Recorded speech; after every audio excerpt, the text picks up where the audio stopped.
તો સવારમાં અમે નીકળી ગયા હતા કચ્છ જવા માટે, હું, જનક પટેલ અને જેટલોજા સાહેબ.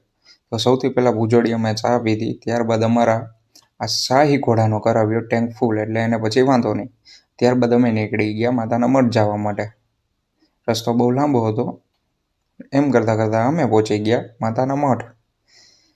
સવારમાં બહુ ગળદી નહોતી, એટલે અમને આરામથી માતાજીના દર્શન થઈ ગયા.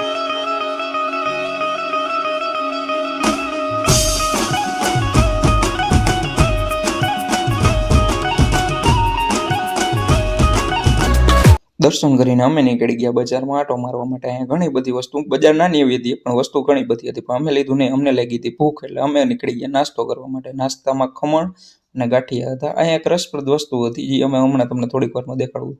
અને આ છે એ નમૂનો. શું વિચારીને આ જે એન્જિનિયરે બનાવ્યું છે, અમે એ એન્જિનિયર વિશે ચર્ચા કરવા માંડ્યા અને નમૂનો જોઈને નીકળી ગયા અમે પાછા અમારા મુકામે જવા.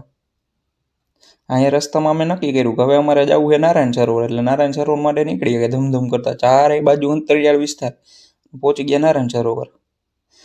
જો જેટલોજા સાહેબને બધા આવેલા જાય. આપણે ધીમે ધીમે મહાદેવના દર્શન કરીએ, હર હર મહાદેવ કરીને. જગ્યા બહુ સરસ હતી, ઠંડી અને શાંતિવાળી હતી. ધીમે ધીમે મહાદેવના મંદિરે પહોંચવા માંડ્યા. મહાદેવ અહીંયા પણ એક બહુ વર્ષો જૂનું મંદિર છે, જો ઢાળ ઉપર હે ને એકદમ.